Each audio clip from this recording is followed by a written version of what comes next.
Hey, hey, family, you know what time it is. It's your girl, Delisha, your Millennial Empowerment Catalyst, where we get to encourage, inspire, and uplift young women around the world. Yes, we on leveling up your confidence. It looks good on you.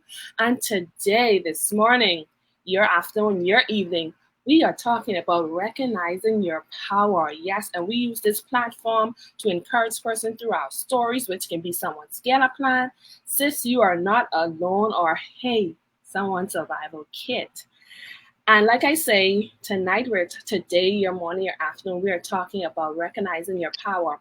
And we have the amazing Awani. Oh, I don't want to mess up her name, so I'll just give the shorter name that she said, eat it. She'll pronounce her whole name for you all. A woman development advocate, Christian woman speaker, a writing consulting that helps leaders and professionals birth their thoughts and ideas into books.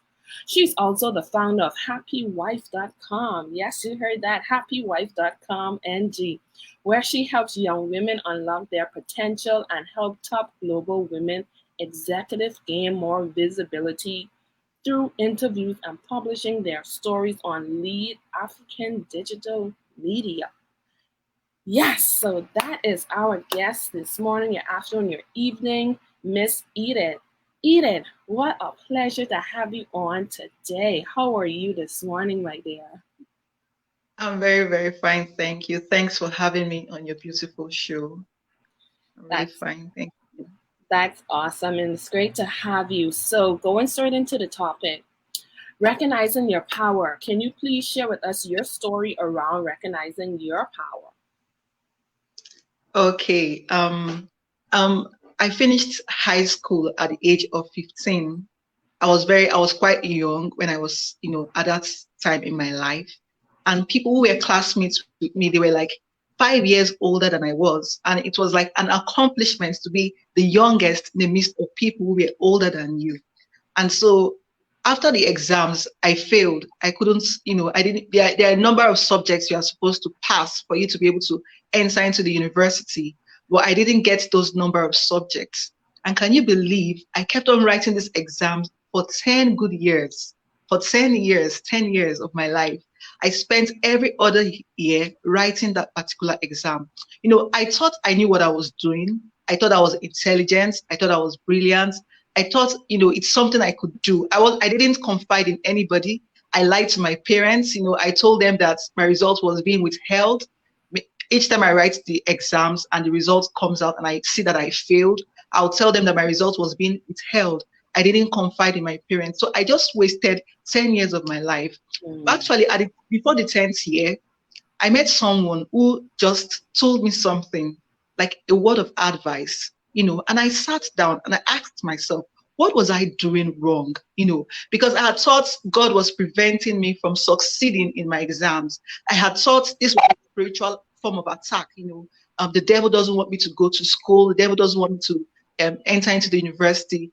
That was my thought pattern. But when I sat down and analyzed the situation, I then found, where I was doing wrong, what I was doing wrong. I then found out that, I had told myself, because one of the subjects I was failing at was mathematics. Oh. I I thought I wouldn't be able to, understand how they get this formula to solve, mathematical problems. I thought it's something that was very difficult to understand. I had thought those people who were very good at mathematics, God endowed them specially. And for us who didn't know how to solve mathematical problems, we are just, God didn't really create us very well. So we couldn't perform better. So but when it dawned on me that I have the potential to succeed, I can as well learn as they do. That was the key that opened that door for me. And so that 10th year, after writing the exam, I found that I succeeded after, spending those previous years failing at every, time I wrote the exam. And so when I gained admission, I gained admission to study a diploma course. At the final exams, I found that I passed those exams. And I was really surprised. This is me who have been failing for 10 years. And now you mean I can actually study to pass an exam? And at my degree program as well, I was among the best students that graduated. So you see, I had the key all along, but I had thought that the devil was after me. I had thought God didn't want me to succeed. I had thought the system, the academic system was failing me, and never knew that I had the power within me to succeed. And ever since, I've been using that blueprint to, achieve success in every area of my life by asking myself, in what ways am I contributing to this problem? Or what can I do to solve this problem so that I can move my life forward? Wow, that is amazing. My audience, guess an audience type yes in the chat if you see Edith's story resonate with you, because guess what? You are not alone with math. I am not good with math at all. I had to do several courses just to pass math. So I understand where you are coming exactly. To my audience, if you have any question, type it in the chat. Let us know what resonates with you, and let us know where you tuning in from. Miss Edith is just dropping nuggets in here this morning. Thank you, Miss Edith. Oh my goodness. And you said that you kept trying. You thought that the devil was after your mind, after your progress, saying that, hey, God don't want you to succeed in this area. God don't want you to go to school. How many of you that does sound familiar? How many of you know that sound familiar? When sometimes when we when we think that, hey, we are delayed in life, we're thinking that, hey, God don't want us to do this, God don't want us to do that. Wow, Miss Eden, I can see myself. I can see myself in your story, and I thank you for sharing that with us. So going into the question, when you think about recognizing your power, what comes to your mind? Recognizing your power, that paints a picture. For me, it paints a picture of someone who has a high sense of self-worth, someone who has a high level of self-confidence, someone who has a clarity of purpose, someone who has a high level of self-awareness. I know there are a number of people who are very much aware of the things they are not good at. Okay, they focus so much on the things that they are bad at that they don't even take into cognizance the little things that they can do, that they can do great at. They forget that every human being have their good side and their bad sides. We all have good sides and bad sides. So I'm talking about people who who are aware about their strengths, their weaknesses, and they are working towards improving their weaknesses as well as maximizing their strengths. Okay, those are the kind of people I'm talking about, those people with a high level of self-awareness. So those people who know the things that they are good at and are able to position themselves properly, to maximize that potential, in that area where they are good at, and who as well making efforts to improve on their weaknesses. So when you combine these things together, this is someone who has recognized their power. You have a high level of self-confidence. Someone who is very confident knows that they can set goals and they believe that they can achieve those goals. That is someone who is powerful, someone who has recognized their power, who knows where their life is going. You know who you are, what you're about, and what your life is going. That is someone who has recognized their power. I like that. I like that. You said self-confidence, someone who recognizes where they're going, how they are going it, and how they're going to get there. So my next question will be to you, what are some ways that we can recognize our power, or how are some ways we can work towards recognizing our power? The first thing you will need to do is believe that you have the potential to succeed. Because many of us, we fail along the way. So because we fail, like I said in my story earlier on, we believe that God does not want us to succeed, but we forget that in the beginning, when God created mankind, he blessed mankind. He told mankind to have dominion, to subdue, to multiply, to increase, to be fruitful. Okay, that is a command. We have in us the ability, the potential to succeed. So you have to think in that direction, because if you don't think in that direction, you will never see yourself as someone who will become successful. Your mind, the way you think, is the compass of your life. The way you think is what will take your life in the direction of the things you're thinking about. So the first thing you need to do to recognize your power is believe that you have the potential to succeed. So for example, I would say a story about a lady called Diana Trujillo. You know, she was living in Colombia, and at the age of 17, there was war in her country. So every night she came out looking at the stars in the sky, and wondering, asking herself, is there a better life than this life that I'm experiencing, this life of war, that I'm experiencing? And so one day she made up her mind to leave her country. With only $300 in her pocket, she set out for the United States of America. She got involved, she got engaged in menial jobs to see herself through school. Okay. And in the month of March, she was celebrated as a NASA flight director. She was part of a team that shot a robot into space, into Mars, to identify the signs of life that must have lived there, that must have been there for billions of years ago. So imagine that Diana did not believe that her life was worth much more. She would have remained in that country. Perhaps she would have gotten married. Okay. Perhaps she would have gotten married. Perhaps she would have gotten married and given birth to a number of children. Perhaps she would not have been able to go to school. But because she left that environment because of what was going on in her mind. She believed she could be more. She believed she was made up of, she had a potential to become something great. And that is why she left that environment to explore that possibility. And today, she's a NASA flight director. Today, she was celebrated all over the world. That 17 years old girl was thinking in the right direction. She did not define her life by the circumstances which she was encountering at that point in time. She defined her life by the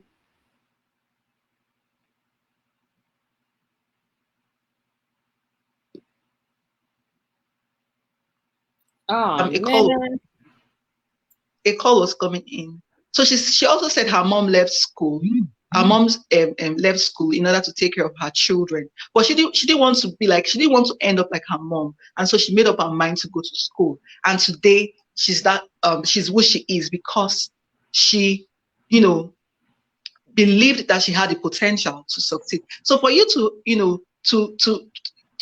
for you to recognize the power that you have to first believe that you have the potential to succeed. Another thing you can do is contribute, add value to the lives of people. Wherever you are, whether in physical communities or in virtual communities, ensure that you're adding value. The more value you add, the more you're able to see the things you are capable of doing or the things you are capable of becoming. Because when you don't take the steps, when you don't take action, you will never find the things that you can do. So for me, for example, like I'm an introvert. I love being on my own. I love staying on my own all day long. But I asked myself, there's nothing wrong with being an introvert, but I knew that I had more to give to the world. So I started engaging myself in my community. There are many times, I didn't know how to write before, but now I've written for several blogs. But it only started because I decided to make a contribution. I decided to do something, and I was able to realize that potential within me. So I'll give another example, biblical Joseph. So when Joseph was in Potiphar's house, okay, Joseph had every right to sink in depression because he was the choicest son of his father. But here he is a slave. He had every right to become a bad boy. He had every right to engage in every form of, social vices. But he didn't do that. He applied himself. And in the process of applying himself, he was made, he was given a higher responsibility in Potiphar's house. You see, that place in Potiphar's house, Joseph was able to develop leadership abilities that helped him to serve as a prime minister when he became a prime minister. That leadership ability that he developed in Potiphar's was what enabled him. So if he had not applied himself, he would not have discovered that ability. So in order for you to recognize your power, you have to add value. You have to contribute. You have to, get engaged in your community. Another thing you can do to add value is always speak up. Whenever you are in groups or communities, don't always stay silent, because when you do, people will assume that you have nothing to offer. People will assume that you're an empty head.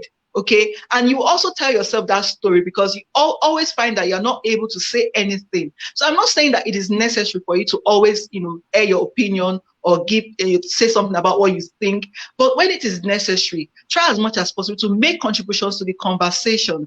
It gives people an insight into your train of thoughts. Okay, it makes them know what you're thinking, and when they have problems, they can approach you and say, okay, please, can you solve this problem for me? Or what do you think about this? Especially at your place of work, or maybe in your church community, or wherever you may find yourself, where you're adding value. So ensure that you're always speaking up, because when you do, people will see what you're capable of achieving, and yourself, you see what's the things that your ideas or your contributions, the difference they are making in your community. Then the last thing you can do to recognize your power is engage in continuous learning. Engage in continuous learning. So I'll liken the human mankind to a well. When you go to a well, you want to fetch water. You have a container with which you fetch the water from. Without that container, you are unable to take water from the well. So the human potential is unlimited. When you don't engage in learning, when you don't engage in improving your skills, when you don't increase your knowledge, you will not be able to get more out of you. You'll not be able to know the things that you can do. So now look at Diana. If she had not, gone to school, she would not become a NASA flight director today. She would not even know the subjects she's capable of learning and capable of comprehending. Recently, T.D. Jakes made a comparison between Apostle Peter and Apostle Paul. Because Apostle Paul had, he was well grounded, he had a great education, he was able to speak to diverse audiences in comparison to Apostle Peter. Apostle Paul was able to do so much in his ministry because of his education and because he also engaged in continuous learning. So the more you learn, the more of your abilities you're able to discover, the more of the things you'll be able to do. And the more you're able to increase your skills, the higher the income you're able to earn, the greater the things you'll be able to do in your community as well as in the society. And, definitely you'll see yourself, going higher every day. I love those. I love those tips you said to believe in yourself, believe that you have the power to succeed, add value to your community by speaking up and the other rest. And then you said to engage more in learning. Wow, that's how you can recognize your power. And with all of that, right, Edith, that comes with worrying, turmoils, and fear. So how does someone deal with that fear, that worrying, that turmoil? How does someone deal with that? Before you feel any form of fear, before you engage in any form of worry, you must have thought about it. Our feelings and our thoughts, they are intertwined. They are interconnected. How you think, result, the outcome becomes how you feel. So before you think fear, before you feel worry, before you feel fear or feel worry, you've actually thought about it in your head. So, to overcome that, fear, worry, anxiety, and all that, engage in positive self-talk. Always engage in personal, positive narrative, even if the situation doesn't look positive. By the time you tell yourself, scripture says, whatever things are true, whatever things are worthy, whatever things of good reports, dwell in these things. So think about those things. Think about positive things. They would help you to overcome. They will help you not to dwell in the negative, aspect of your thoughts. And that will definitely ensure that you don't feel fear, you don't feel worry, you don't feel anxiety. So to treat that, you start from how you think. Thinking positively helps you to overcome all that. That is awesome. That is awesome. So why do you think we are so afraid to own our power? Why are we so afraid to do that? Why are we so afraid to own our power? Is because we are the first thing we compare ourselves to, we compare our abilities to that of another person. No two people have the same abilities. My path is different from your path. My purpose is different from your purpose. Okay. So when I want to analyze my achievements, or when I want to analyze my abilities or my competencies based on what you have, I would always make mistakes. Mm. I would always make mistakes, and I would not be appraising myself with the right standard, because that your path and mine are two different purposes. And another thing that makes us fearful is because we don't believe in ourselves. Everything starts with how how you value yourself, how you believe in yourself. So if you believe that God has created you to succeed, you will not be fearful in owning who you are, in owning your power. So you have to believe that you were created in God's image. So like I don't know, you may look like one of your parents, your mom or your dad. I look like my mom. So God created us in his image. So whenever you feel fearful, just think about God. God created you in his image. If God is this, if God is someone who has infinite resources, if God is someone who is, I don't know how to describe him now, but definitely God is great. God is great. God is big. God is, you cannot measure, you cannot quantify his greatness. Okay. So now think of yourself in the likeness of God. Think of yourself in the image of God. When you think of yourself in that manner, you'll be able to push yourself to make, some form of to get, to achieve success, or to make some form of accomplishment in your life. So like I said the first time, don't compare yourself, don't compare your path with that of another person. Okay. And also think of yourself in the image of God. Think of yourself as the image of God, and you'll be able to get past it in owning your power. That's good. Think of the image of God. God created you with power, love, and a sound mind. Yes, I love it. I love it. And last question, what are some ways that we disempower ourselves? Okay. It still boils down to your thoughts, Yes. how you think. So now you always engage in negative. You always think, oh, you're not. You always feel less than because you think less than. You Yes. always feel that you're not capable, you're not competent, you're not skillful, you're not. And you see, like I said earlier on in my story, I thought the devil was holding me back. I thought God was preventing me. These were lies. So if I had, imagine I had the potential to succeed in year one, just like I had the potential to succeed at year 10. So if I had told myself the truth in year one or year two, after I failed in the first time, in second year, I would have been able to make progress at that time. But because I kept on dwelling in those lies, I was disempowering myself. I entered the university. We are 6 children. I'm the first. The fifth child and I entered university at the same time. So you can imagine the number of years I've wasted.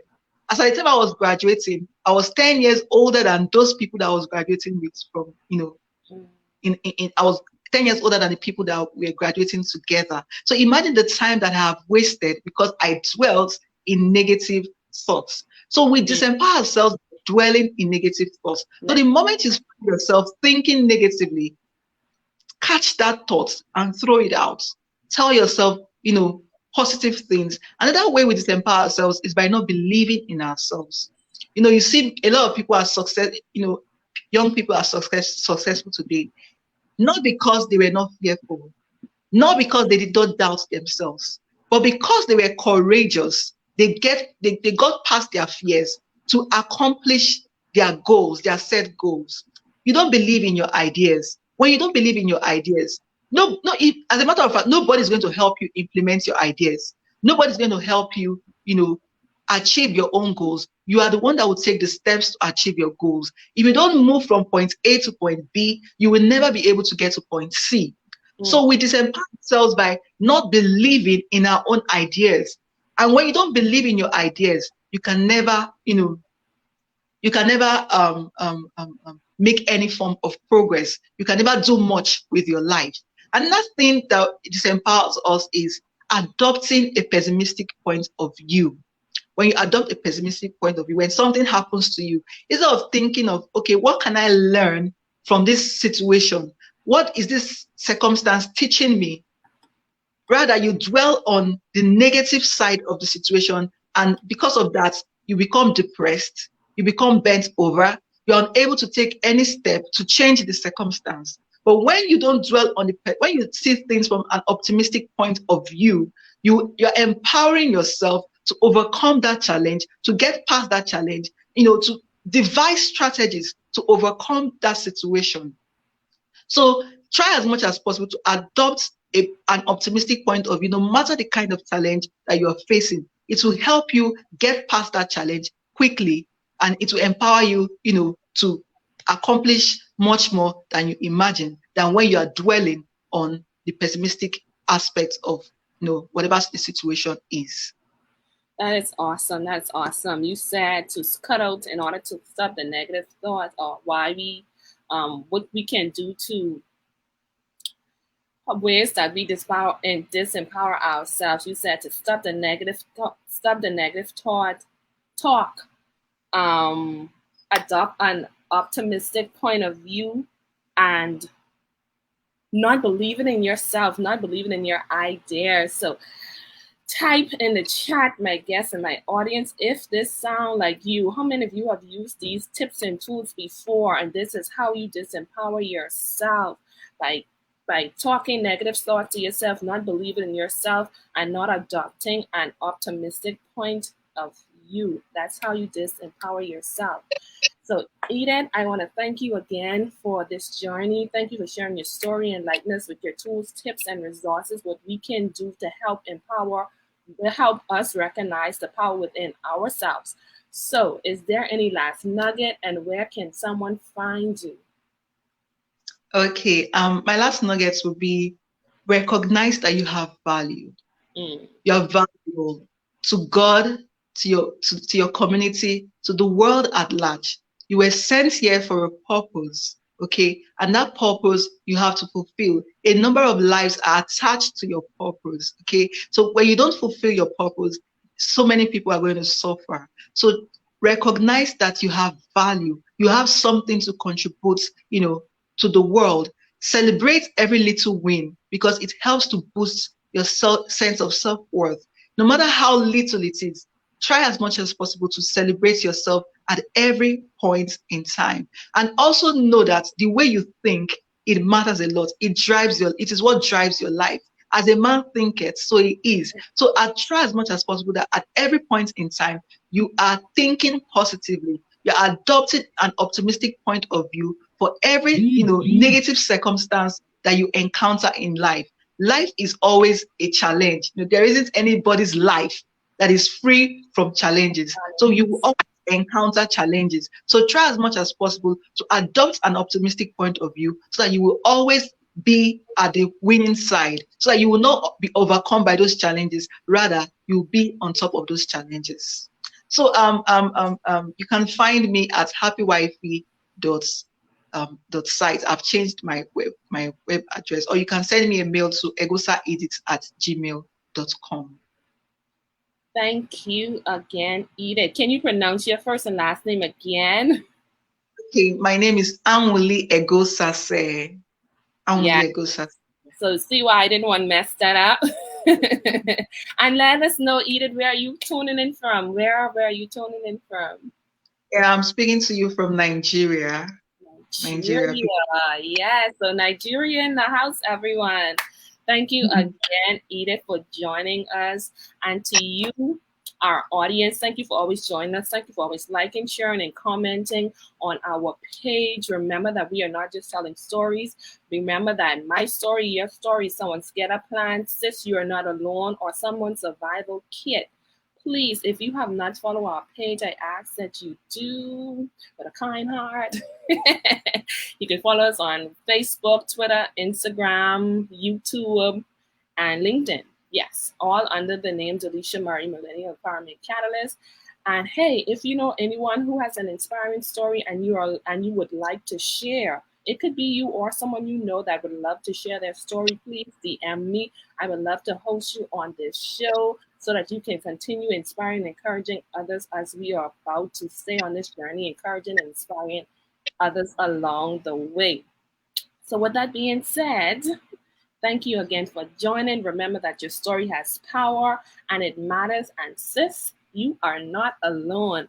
Have a wonderful morning, afternoon, evening, or good night whenever you watch this video. Thank you, this live. Thank you so much and have a great one.